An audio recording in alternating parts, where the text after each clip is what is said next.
Là. Et niveau, c'est D'accord. Ok.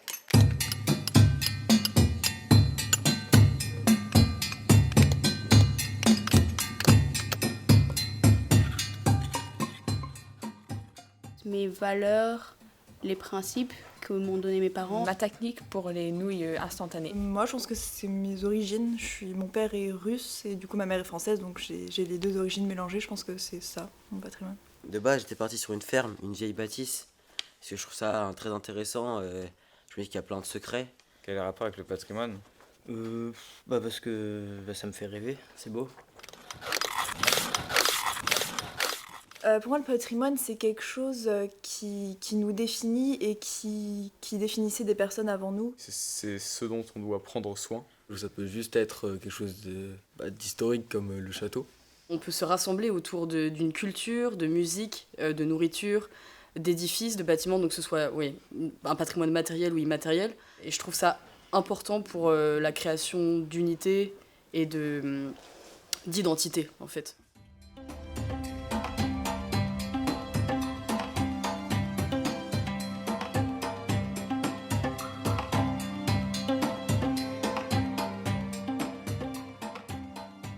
Je me souviens très bien quand j'étais plus jeune, ce qui comptait pour moi c'était de laisser une trace. C'était pas forcément moi à laisser une trace, mais qui avait réussi à laisser une trace, quoi. Et ça pourrait être chouette de pas en laisser, justement.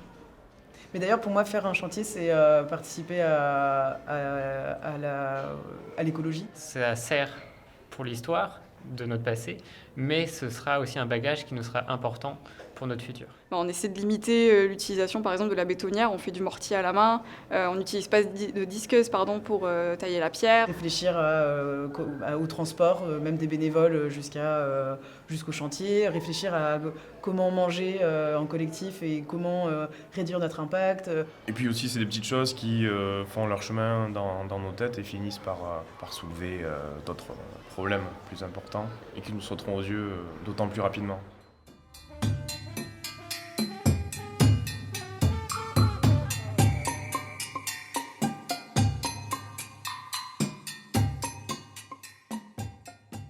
Finalement, si les anciennes techniques n'ont pas engendré une pollution telle qu'on la connaît, c'est pas par hasard.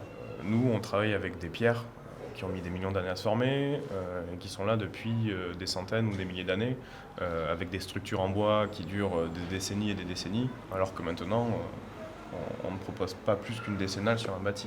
C'est une question qui me fait un peu frissonner d'émotion parce qu'en fait, on est vraiment dans un tournant.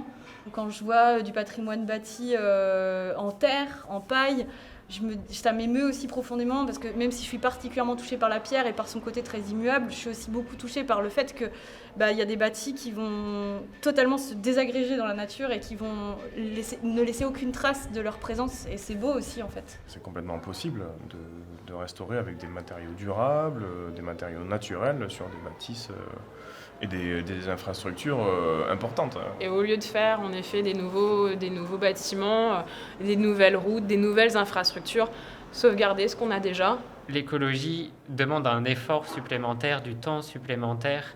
Les idées de notre société ne vont pas dans cette direction. Alors je pense que ça bouge, mais au niveau des législations, il y a énormément de contraintes encore. Là, ils me disent il faut faire attention et tout, pas gaspiller l'énergie, le réchauffement climatique.